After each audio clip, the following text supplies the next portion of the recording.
Bonjour à tous et bienvenue sur ma chaîne de magie, j'espère que vous allez bien. On se retrouve aujourd'hui pour un tour de cartes qui va être consacré aux effets de coïncidence. Donc je suis pas fan en général des effets de coïncidence, mais vous allez voir celui-ci il me plaît énormément. Donc ce tour va se dérouler en 3 phases. Donc vous pouvez montrer un jeu de 52 cartes à votre spectateur. Donc premièrement vous allez demander au spectateur de couper le jeu à peu près une dizaine, quinzaine de cartes, pas plus. D'accord. Donc il va couper un tout petit paquet ici. Et vous allez lui demander de compter. Alors, pour être sûr qu'on ne triche pas, on va étaler les cartes comme ça. Et on va compter une à une les cartes. 1, 2, 3, 4, 5, 6, 7, 8, 9, 10 et 11. Donc ça, c'est vraiment le choix aléatoire du spectateur.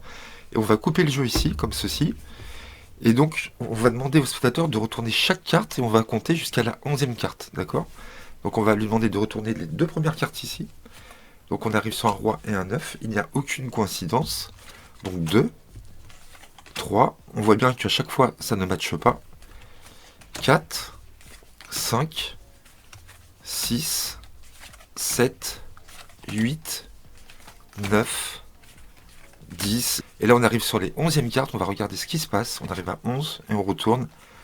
Et on a bien les 2 mêmes cartes. Bien sûr vous avez expliqué à votre spectateur qu'on va retrouver la jumelle de la carte. Donc c'est toujours la même valeur et la même couleur, mais le pic et le trèfle. Donc là, on a bien les 2 cartes jumelles ensemble. Alors que je vous rappelle, le spectateur a coupé au hasard vraiment 11 cartes. Donc là, vous lui proposez de continuer.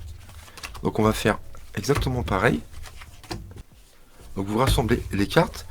Et là, vous lui dites que peut-être que vous avez pensé, par rapport à ce que vous avez compté, que j'ai coupé exactement à un endroit pour que ça puisse fonctionner.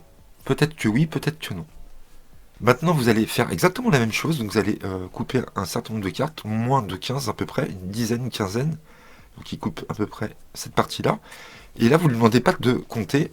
Et vous, ce que vous faites, vous allez dire, voilà, bah, je vais couper avant que vous comptiez. Donc, vous coupez ici. Donc là, je ne sais pas du tout combien le spectateur a coupé de cartes. Donc là, il va compter. Donc 1, 2, 3, 4, 5, 6, 7, 8, 9, 10, 11, 12 et 13. Donc là, on arrive sur un nombre différent. Tout à l'heure, c'était 11 et là, c'est 13. Et vous dites au spectateur, rappelez-vous, j'ai coupé avant qu'on ne compte les cartes.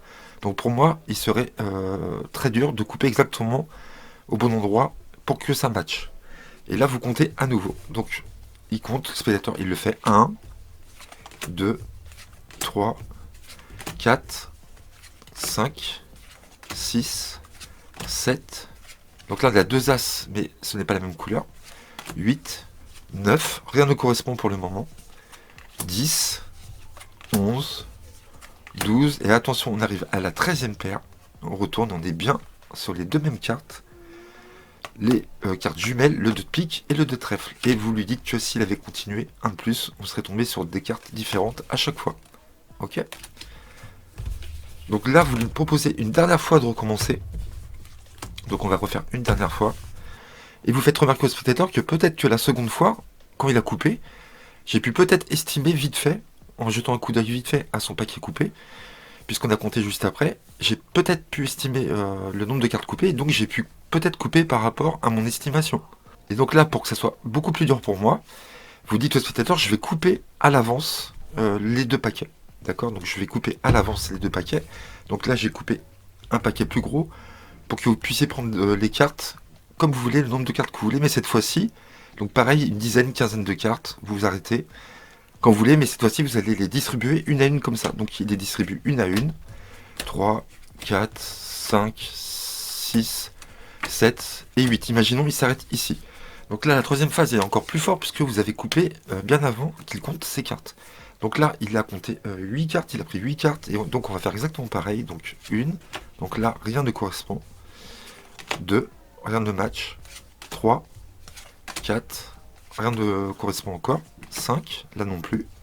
6, 7, rien ne fonctionne. Et là, on arrive à la 8e paire. Ici, on retourne, on est bien sur les 2 mêmes cartes, le valet de pique et le valet de trèfle, exactement la sœur jumelle de la carte. Voilà, et donc on peut continuer à montrer que après rien ne matchait à chaque fois. Ça, c'est très bizarre, vraiment. Voilà, pour ce tour automatique de coïncidence que je trouve vraiment incroyable. Voilà, il y a 3 phases. Donc vous avez vu, à chaque fois ça change un tout petit peu, mais au fur et à mesure qu'on avance dans les faits, c'est beaucoup plus fort à chaque fois. Voilà, j'adore vraiment ce tour de coïncidence, je trouve que c'est un des meilleurs. Comme je vous ai dit, hein, je suis pas fan en général de ce genre d'effet, et là j'avoue que c'est vraiment excellent. Donc voilà, si ça vous a plu, eh ben, n'hésitez pas à liker, on se retrouve à 150 likes pour l'explication de ce merveilleux tour. N'hésitez pas à liker, vous allez voir, vous allez kiffer la méthode. Voilà, je vous dis à bientôt, n'hésitez pas à commenter et à vous abonner. À très bientôt sur ma chaîne, merci.